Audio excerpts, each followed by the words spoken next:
Last lecture में हमने सीखा ये था कि किसी फंक्शन की एब्सोल्यूट मैक्सिमम और एब्सोल्यूट मिनिमम वैल्यू क्या होती है। फिर हमने क्वेश्चन राइज किया था कि क्या हर फंक्शन की मैक्सिमम और मिनिमम वैल्यू एग्जिस्ट करती है। फिर हमने कहा था कि ये दो बातों पर डिपेंड करता है, फंक्शन के ऊपर और फंक्शन की डोमेन के ऊपर। और आज के लेक्चर में हम एब्सोल्यूट मैक्सिमम मिनिमम थ्योरम पढ़ेंगे, जो हमें इस बारे में बताएगा कि आखिर किस तरह का फंक्शन हो और किस तरह की डोमेन हो कि फंक्शन की एब्सोल्यूट मैक्सिमम और मिनिमम वैल्यू ज़रूर है। स्टार्ट करते हैं आज का लेक्चर। सबसे पहले हम मैक्सिमम मिनिमम थ्योरम की बात करने लगे हैं। थ्योरम की स्टेटमेंट ये है कि अगर हमारे पास एक फंक्शन है क्लोज इंटरवल ए बी से आर के ऊपर और ये कंटिन्यूस है, दो बातें हैं।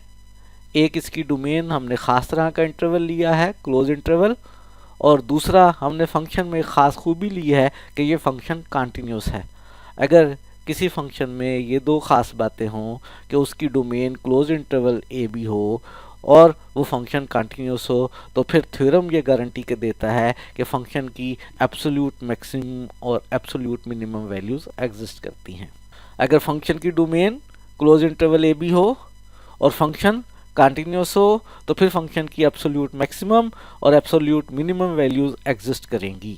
हमें गिवन है दो बातें कि फंक्शन की domain close interval A B है और ये कि फंक्शन कंटिन्यूस है, और हमने दो बातें प्रूव करनी है कि फंक्शन की एब्सोल्यूट मैक्सिमम वैल्यू एग्जिस्ट कर रही है और फंक्शन की एब्सोल्यूट मिनिमम वैल्यू एग्जिस्ट कर रही है। थ्योरम का प्रूफ स्टार्ट करने से पहले मैं आपको थ्योरम के प्रूफ का आइडिया दूंगा। तो आइडिया ऑफ प्रूफ देखने लगे हैं, और आइडिया ऑफ प्रूफ के बाद हम प्रूफ को बाकायदा लिखेंगे। सबसे पहले हम जिस बात का इस्तेमाल करेंगे वो हम फंक्शन के कंटिन्यूस होने का इस्तेमाल करेंगे।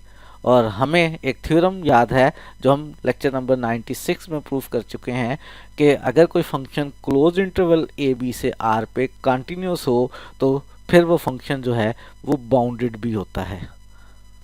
फंक्शन में दो खूबियाँ हों, एक फंक्शन की domain close interval A B हो, दूसरा फंक्शन कंटिन्यूस हो, तो हम प्रूव कर चुके हुए हैं कि वो फंक्शन बाउंडेड भी ज़रूर होगा। और ज़रा याद कर लेते हैं कि बाउंडेड फंक्शन कैसा होता है। हम कहते हैं एक फंक्शन बाउंडेड होगा अगर उसके आंसर्स हमेशा दो रियल नंबर्स के दरमियान एग्जिस्ट करें।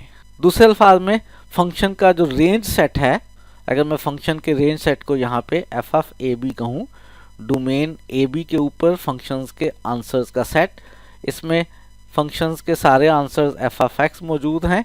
जब भी हम एक्स डोमेन में से कोई एलिमेंट लें, यानी एक्स ए और बी के इन बिटवीन हो, तो एफ ऑफ एक्स जो हैं वो इस रेंज सेट में हमने रख लिए हैं। अगर ये सारे एफ ऑफ एक्स दो नंबर्स से स्मॉल एम और कैपिटल एम के इन बिटवीन हो तो हम कहते हैं ये फंक्शन बाउंडेड है। और ज़रा याद कर लेते हैं रियल नंबर्स की सेट की प्रॉपर्टीज़। अगर हमारे पास रियल नंबर्स का एक सबसेट हो जो बाउंडेड हो, यानी जिसका अपर बाउंड मौजूद हो और जिसका लोअर बाउंड मौजूद हो। अपर बाउंड वो नंबर होता है जो सेट के हर एलिमेंट से ग्रेटर और इक्वल हो, लोअर बाउंड वो नंबर होता है जो सेट के हर एलिमेंट से लेसर इक्वल हो। तो ऐसी सूरत में उस सेट का सुप्रीमम भी एग्जिस्ट करेगा और इन्फीमम भी एग्जिस्ट करेगा। अपर बाउंड वो नंबर होता है जो सेट के हर एलिमेंट से ग्रेटर और इक्वल हो, और सुप्रीमम जो है वो स्मॉलेस्ट अपर बाउंड होता है। और रियल नंबर्स में ये खूबी है कि अगर उसके किसी सबसेट का अपर बाउंड मौजूद हो तो उसका सुप्रीमम भी मिलेगा, अगर किसी सबसेट का लोअर बाउंड मौजूद हो तो इन्फीमम भी मिलेगा। पहले हम सुप्रीमम का इस्तेमाल करते हुए फंक्शन की एब्सोल्यूट मैक्सिमम वैल्यू ढूंढेंगे, और फिर इन्फीमम का इस्तेमाल करते हुए, लोअर बाउंड का इस्तेमाल करते हुए फंक्शन की एब्सोल्यूट मिनिमम वैल्यू ढूंढेंगे। किस तरह से हम फंक्शन की एब्सोल्यूट मैक्सिमम वैल्यू ढूंढेंगे, उसके लिए हम करेंगे ये कि ये जो फंक्शन की रेंज वाले सेट का सुप्रीमम एग्जिस्ट कर रहा है, इसका नाम फ़र्ज़ करें हमने रख लिया कि इसका नाम एस स्टार है। फंक्शन के आंसर्स वाले सेट का जो सुप्रीमम है उस सुप्रीमम का नाम हमने एस स्टार रख लिया। सुप्रीमम सबसे छोटा अपर बाउंड होता है। अगर ये सबसे छोटा अपर बाउंड है तो इससे छोटा नंबर अपर बाउंड नहीं है। एस स्टार से छोटा नंबर हम एस स्टार -1 लेंगे, एस स्टार माइनस 1/2 लेंगे, एस स्टार माइनस 1/3 लेंगे, जनरली हम एस स्टार माइनस 1/n लेंगे। ये जो एस स्टार माइनस 1 नंबर लिया है ये अपर बाउंड नहीं है। अपर बाउंड का मतलब है कि सेट के हर एलिमेंट से ग्रेटर और इक्वल है। अगर ये अपर बाउंड नहीं है तो सेट के किसी एक एलिमेंट से लेस है। और याद रहे सेट में हमारे पास जो एलिमेंट्स हैं वो एफ ऑफ एक्स हैं, यानी एक्स डोमेन में से होता है, उस डोमेन के पॉइंट के ऊपर हम एफ हल करते हैं तो एफ ऑफ एक्स हमारे इस रेंज सेट में आता है, जिसका सुप्रीमम हमने एस स्टार को कहा है। एस स्टार -1 के किसी एक एलिमेंट से लेस है, यानी डोमेन में हमारे पास एक पॉइंट x1 मौजूद है कि जिस पॉइंट x1 के लिए जब हम f ऑफ x1 हल करते हैं तो वो f ऑफ x1 इस s स्टार -1 से ग्रेटर हो जाता है। इसी तरह से हमारे पास डोमेन में एक पॉइंट x2 मौजूद है कि इस x2 के ऊपर जब हम f ऑफ x2 सॉल्व करते हैं तो वो f ऑफ x2 जो है वो s स्टार -1/2 से बड़ा हो जाता है। इसी तरह से so on s star -1/n, चूँकि सुप्रीमम से छोटा नंबर है तो ये अपर बाउंड नहीं है।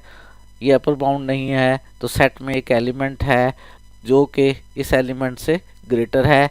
एक डोमेन में एलिमेंट xn है जिसके ऊपर f ऑफ xn हमारी रेंज सेट में है और ये f ऑफ xn जो है वो s स्टार -1/n से बड़ा हो जाता है। इस तरह से हमारे पास एक सीक्वेंस बन रही है। इस रेंज सेट में हमारे पास एक सीक्वेंस बन रही है जो हमेशा s स्टार -1/n से ग्रेटर, और इस सीक्वेंस की हर टर्म जो है वो ऑब्वियसली s स्टार से लेसर इक्वल है। क्यों s स्टार से लेसर इक्वल है? ये सारे एलिमेंट्स हमारे पास रेंज में हैं और s स्टार सुप्रीमम है रेंज सेट का, अपर बाउंड है। इसका मतलब है सेट का हर एलिमेंट fxn जो है वो s स्टार से लेसर इक्वल है। ये जो हमारे पास सीक्वेंस fxn बन रही है s स्टार -1/n और s स्टार के, ये सीक्वेंस हमारे पास कन्वर्जेंट है। ये सीक्वेंस हमारे पास क्यों कन्वर्जेंट है? ये सीक्वेंस हमारे पास इसलिए कन्वर्जेंट है कि ये सीक्वेंस दो सीक्वेंसेस के इन बिटवीन है और ऐसी सूरत में हम स्क्यूज थ्योरम का इस्तेमाल कर सकते हैं। ये जो छोटी सीक्वेंस है इसकी लिमिट अगर मैं n approaches to infinity solve करूं s स्टार -1/n तो इसकी लिमिट का आंसर s स्टार आ रहा है। और ये जो बड़ी सीक्वेंस है इसको मैं सीक्वेंस कह सकता हूँ हर n के लिए s star s star s star, यानी इस सीक्वेंस की फर्स्ट टर्म भी s स्टार है, सेकंड टर्म भी s स्टार है। ऐसी सूरत में इसकी जो लिमिट है हमारे पास n approaches to infinity s star की वो भी s स्टार है। और स्क्यूज थ्योरम ये कहता है कि ये दरमियान वाली सीक्वेंस भी कन्वर्ज करेगी और यही s स्टार को कन्वर्ज करेगी। और ये सीक्वेंस जिस नंबर s स्टार को कन्वर्ज कर रही है हम साबित ये करेंगे कि वही फंक्शन की एब्सोल्यूट मैक्सिमम वैल्यू है। चूँकि s स्टार जो है इस सेट का सुप्रीमम है, ये सेट के हर एलिमेंट से ग्रेटर और इक्वल है। अगर हम बस ये साबित कर दें कि ये जो s स्टार है यही इस रेंज सेट में भी मौजूद है तो यही इसकी एब्सोल्यूट मैक्सिमम वैल्यू है। बस मुझे किसी तरह से ढूंढना है एक एलिमेंट डोमेन के अंदर से, उसका नाम मैं x स्टार कह लेता हूँ, जो डोमेन में है और जिस नंबर के ऊपर f ऑफ x स्टार का आंसर s स्टार आ रहा है। अगर हम ऐसा करने में कामयाब हो गए कि डोमेन में एक एलिमेंट हम x स्टार ढूंढ लें कि f ऑफ x स्टार का आंसर s स्टार हो, चूँकि s स्टार सुप्रीमम है तो s स्टार जो है वो ग्रेटर और इक्वल है तमाम f ऑफ x से। जब भी हम x close interval A B में से लेते हैं f ऑफ x स्टार चूँकि फंक्शन की तमाम वैल्यू से ग्रेटर और इक्वल है तो f ऑफ x स्टार ही इस फंक्शन की एब्सोल्यूट मैक्सिमम वैल्यू है। अब बस इतना सा काम करना है कि हमें ढूंढना है एक नंबर x स्टार जो डोमेन में हो और डोमेन के इस नंबर के ऊपर फंक्शन का answer f of x star s star आ रहा हो। ये नंबर ढूंढने के लिए हम इस बात का इस्तेमाल करेंगे कि जो हमने sequence f of x1, f of x2 so on f of xn बनाई है इसके कॉरस्पॉन्डिंग हमारे पास एक सीक्वेंस x1, x2, xn जो है वो बनी है क्लोज इंटरवल्स a और b के दरमियान। हमारे पास एक सीक्वेंस xn आ रही है जो क्लोज इंटरवल a और b के दरमियान है। इस सीक्वेंस की हर टर्म a और b के दरमियान है। ऐसी सीक्वेंस को हम कहा करते हैं बाउंडेड सीक्वेंस। अगर किसी सीक्वेंस की टर्म्स का मॉडुलस m से लेसर इक्वल हो, या दूसरे अल्फाज में कह लें कि किसी सीक्वेंस की हर टर्म से m और माइनस m के इन बिटवीन हो, दो नंबर्स के इन बिटवीन हो, तो हम कहते हैं वो सीक्वेंस बाउंडेड सीक्वेंस है। अगर कोई सीक्वेंस बाउंडेड सीक्वेंस हो तो हमारे पास बोल्ट्जमान-वीयर्स्ट्रास थ्योरम ये कहता है कि उसकी एक कन्वर्जेंट सब सीक्वेंस हुआ करती है।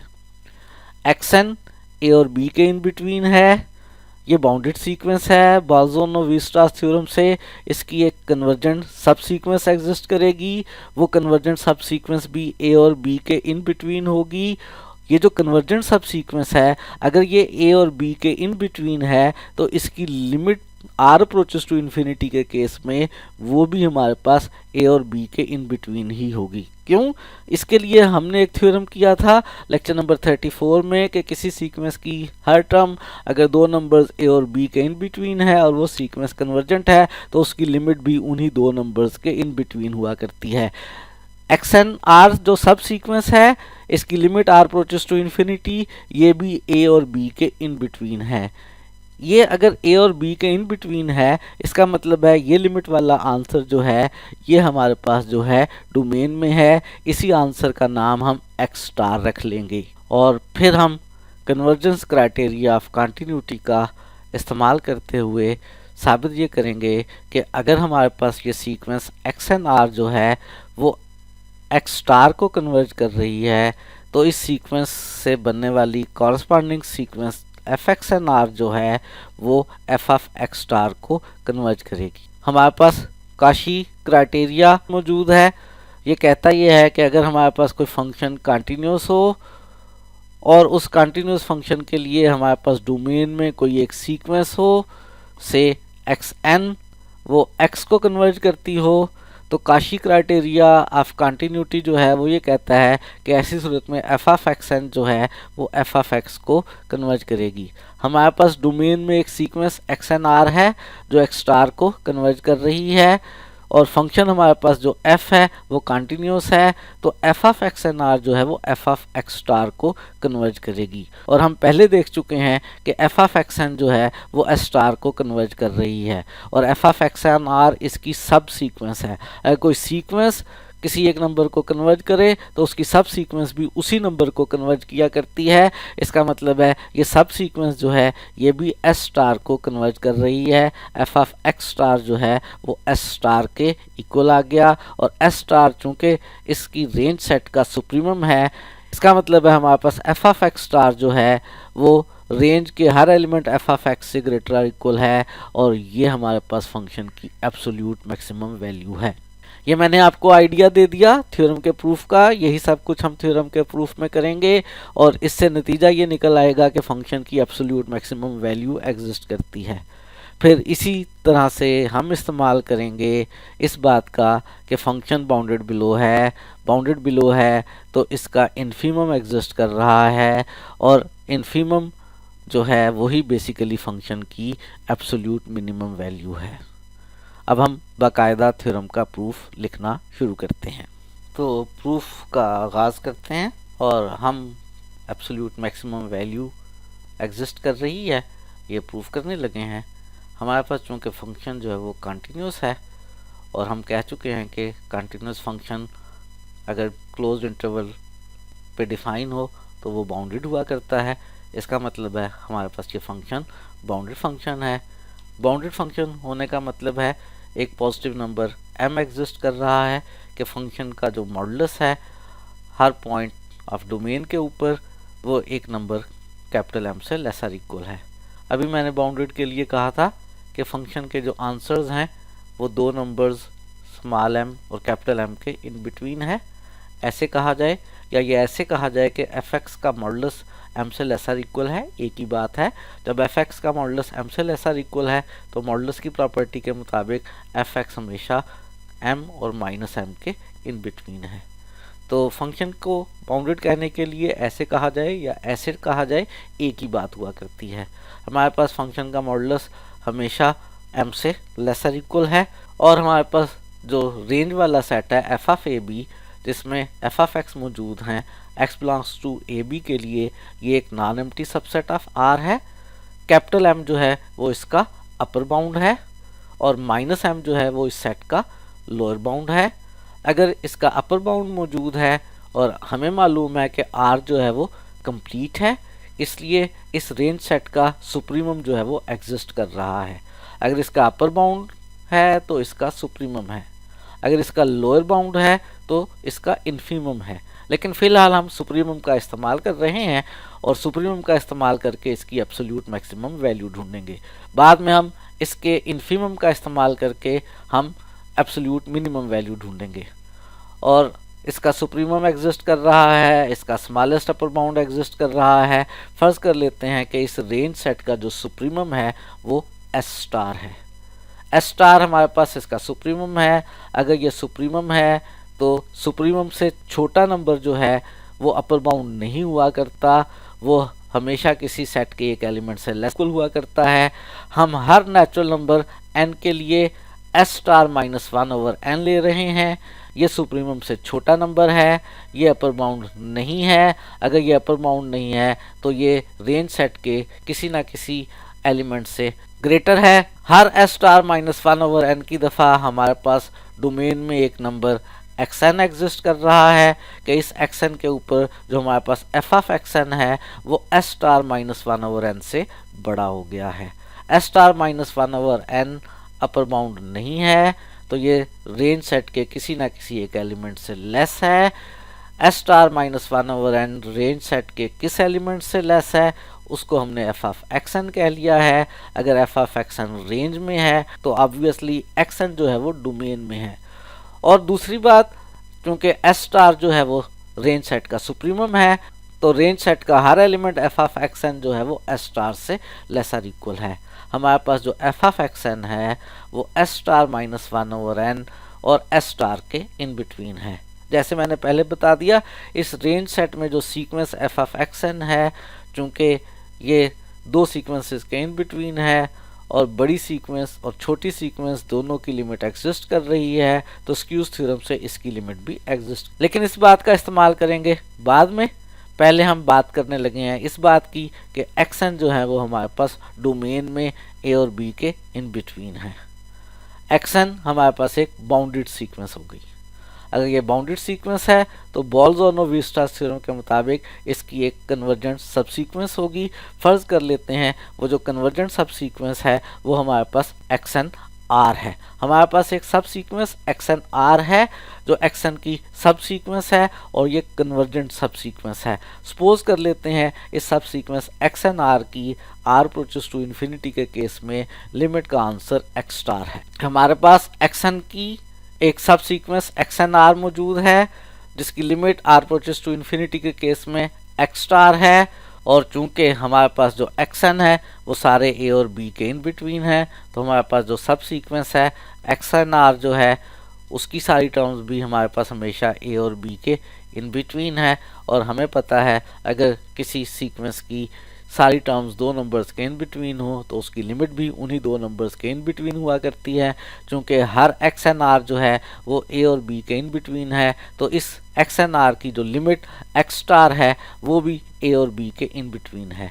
यानी हमारे पास जो x स्टार है वो डोमेन में है और ये जो x स्टार हमारे पास डोमेन में है, इस डोमेन के पॉइंट के ऊपर फंक्शन कंटिन्यूस है।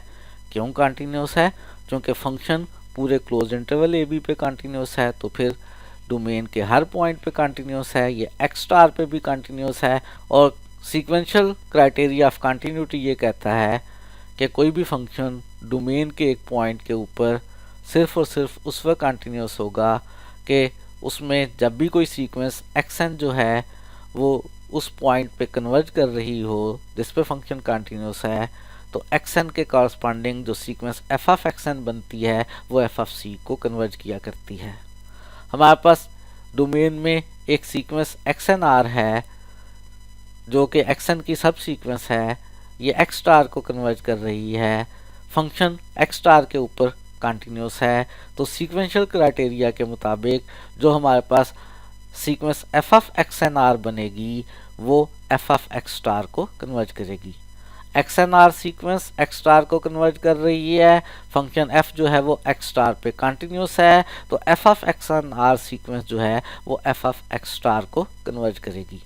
हमारे पास जो एफ ऑफ एक्स एन है हम पहले प्रूव कर चुके हैं, ये हमेशा S star minus one over N और एस स्टार के इन बिटवीन है, तो इसकी जो subsequence F x N R है वो भी हमेशा S star minus one over N R और एस स्टार के इन बिटवीन है। हम इस्तेमाल करने लगे हैं स्क्यूज थ्योरम का। स्क्यूज थ्योरम ये कहता है कि अगर किसी सीक्वेंस की हर टर्म दो सीक्वेंस की टर्म्स के इन बिटवीन हो और छोटी सीक्वेंस और बड़ी सीक्वेंस दोनों सेम नंबर को कन्वर्ज करती हों, तो दरमियान वाली सीक्वेंस जो होती है वो भी हमेशा उसी नंबर को कन्वर्ज करती है।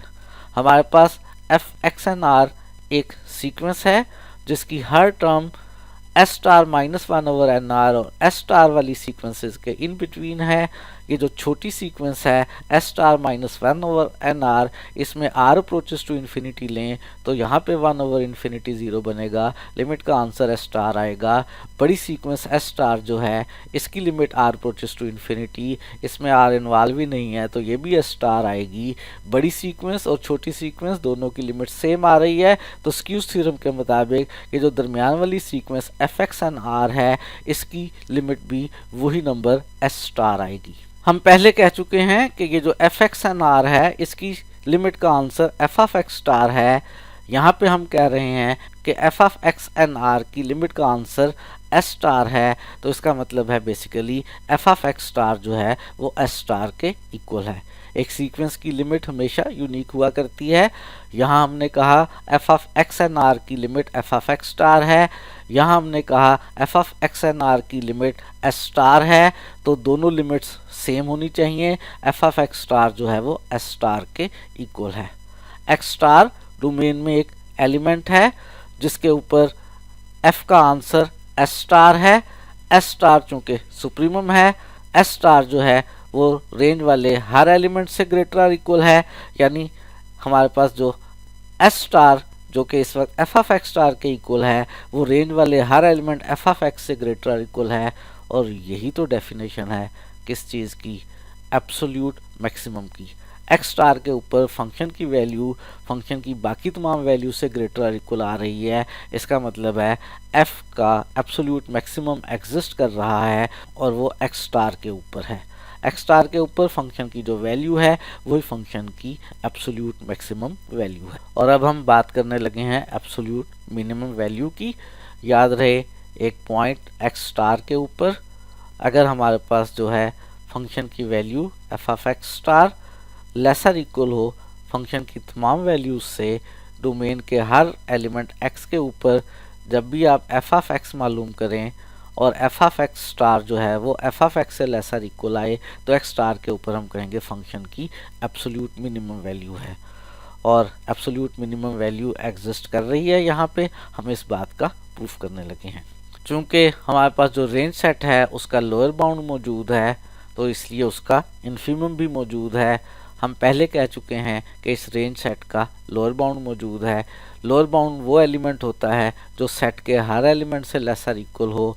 हमने स्टार्ट में कहा था कि माइनस एम एक नंबर है जो लेसर इक्वल है for all F of x से। माइनस एम इस रेंज सेट का लोअर बाउंड है। अगर लोअर बाउंड है तो इसका इन्फीमम भी एग्जिस्ट करेगा, यानी ग्रेटेस्ट लोअर बाउंड एग्जिस्ट करेगा। ये जो ग्रेटेस्ट लोअर बाउंड है इसका ज़रूर एग्जिस्ट कर रहा है। ये रेंज सेट आर का सबसेट है। आर में खूबी होती है कि आर के अगर एक सबसेट का लोअर बाउंड मौजूद हो तो उसका इन्फीमम सबसे बड़ा लोअर बाउंड भी मौजूद होता है। F of A B range set का हमारे पास लोअर बाउंड मौजूद है। फर्ज कर लेते हैं कि जो लोअर बाउंड है इसका वो एस लोअर स्टार है। इस रेंज सेट का चूँकि रेंज सेट का लोअर बाउंड मौजूद है इसलिए ग्रेटेस्ट लोअर बाउंड भी मौजूद है। हम इस ग्रेटेस्ट लोअर बाउंड को जो कि एग्जिस्ट कर रहा है हम एस लोअर स्टार का नाम दे लेते हैं। Infimum of this range set हमने इसको एस स्टार कह लिया। इन्फीमम है, इन्फीमम सबसे बड़ा लोअर बाउंड है, इन्फीमम से बड़ा लोअर बाउंड नहीं होगा। जब भी हम इन्फीमम से कोई बड़ा एलिमेंट लेंगे, से इन्फीमम प्लस एप्सिलॉन, तो ये लोअर बाउंड नहीं होगा, ये सेट के कम से कम किसी एक एलिमेंट से बड़ा हो जाएगा। हम इन्फीमम में ख़ास तरह के नंबर्स ऐड कर रहे हैं, यानी इन्फीमम में अगर मैं 1 ऐड करूं तो ये सेट के किसी एक एलिमेंट से बड़ा होगा, सेट के जिस एलिमेंट से बड़ा होगा वो मैंने एफ ऑफ x1 कह लिया। जब मैं इन्फीमम में 1/2 ऐड करूं तो ये नंबर भी सेट के किसी एक एलिमेंट से बड़ा होगा, उसको मैंने एफ ऑफ x2 कह लिया। हर इन्फीमम प्लस 1/n की दफ़ा, एस स्टार प्लस 1/n की दफ़ा ये नंबर लोअर बाउंड नहीं होगा, तो ये रेंज के किसी एक एलिमेंट से बड़ा होगा, यानी डोमेन में हमारे पास एक पॉइंट xn एग्जिस्ट करेगा हर n के लिए, कि हमारे पास जो एफ ऑफ xn है वो एस स्टार प्लस 1/n से छोटा होगा। F of xn S star plus 1/n से छोटा होगा, S star plus 1/n lower bound नहीं होगा, ये सेट के एलिमेंट एफ ऑफ एक्सन से ग्रेटर होगा। और ये एफ ऑफ एक्सन जो है वो हमेशा एस स्टार से ग्रेटर इक्वल होगा, या S star F of action से लेसर इक्वल होगा। क्यों भला? एस स्टार जो है वो इन्फीमम है, यानी लोअर बाउंड है, लोअर बाउंड सेट के हर एलिमेंट से लेसर इक्वल हुआ करता है। फिर वही सारी बात करते हैं, एक्सन हमारे पास जो है वो ए और बी के इन बिटवीन नंबर्स वाली एक सीक्वेंस है, तो एक्सन हमारे पास एक बाउंडेड सीक्वेंस है। बॉल्स और नोविस्टास थ्योरम ये कहता है कि बाउंडेड सीक्वेंस की कन्वर्जेंट सब सीक्वेंस हुआ करती है। इस एक्सन की एक कन्वर्जेंट सब सीक्वेंस एक्सन आर मौजूद है। एक्सन आर अगर कन्वर्जेंट है तो इसकी limit are approaches to infinity का नाम हम एक्स लोअर स्टार रख लेते हैं। और इस बात का इस्तेमाल करते हुए कि चूंकि सीक्वेंस एक्सन आर की हर टर्म ए और बी के इन बिटवीन है, इसलिए इसकी जो लिमिट एक्स स्टार है वो भी ए और बी के इन बिटवीन है। एक्स स्टार हमारे पास एक नंबर है जो कि ए और बी के इन बिटवीन है, ये डोमेन का एलिमेंट है। इसके ऊपर जो हमारे पास एफ ऑफ एक्स स्टार होगा वो हमारे पास रेंज में होगा, और रेंज में ये जो element F of x star आएगा ये एक तो हम साबित करेंगे कि एस स्टार के इक्वल है, और दूसरा ये साबित करेंगे कि यही हमारे पास फंक्शन की एब्सोल्यूट मिनिमम वैल्यू है। चूंकि एक्स स्टार डोमेन में शामिल है, फंक्शन पूरी डोमेन पे कंटिन्यूस है, तो फंक्शन इस एक्स स्टार पे भी कंटिन्यूस है। और अगर फंक्शन एक्स स्टार पे कंटिन्यूस है तो सीक्वेंशियल क्राइटेरिया ऑफ कंटिन्यूटी के मुताबिक हमारे पास जो सब सीक्वेंस एक्सन आर है वो अगर एक्स स्टार को कन्वर्ज कर रही है तो उसके corresponding F of X N R जो है वो एफ ऑफ एक्स स्टार को कन्वर्ज करेगा। एक्स स्टार डोमेन में मौजूद है, सीक्वेंस एफ एक्सन आर जो है वो एफ ऑफ एक्स स्टार को कन्वर्ज कर रही है, और चूंकि एफ एक्सन जो है वो एस स्टार और एस स्टार प्लस 1/n के इन बिटवीन है, तो एफ ऑफ एक्सन आर जो है वो भी एस स्टार और S star plus 1/n R के इन बिटवीन है। हम स्क्यूज थ्योरम का इस्तेमाल करते हैं। एफ ऑफ एक्सन आर जो है वो दो सीक्वेंसेस के इन बिटवीन है। छोटी सीक्वेंस एस स्टार की limit are approaches to infinity हल करें तो वो एस स्टार ही है। बड़ी sequence s star plus 1/n r की limit are approaches to infinity हल करें तो नीचे इन्फिनिटी होने की वजह से 0 और आंसर एस स्टार ही है।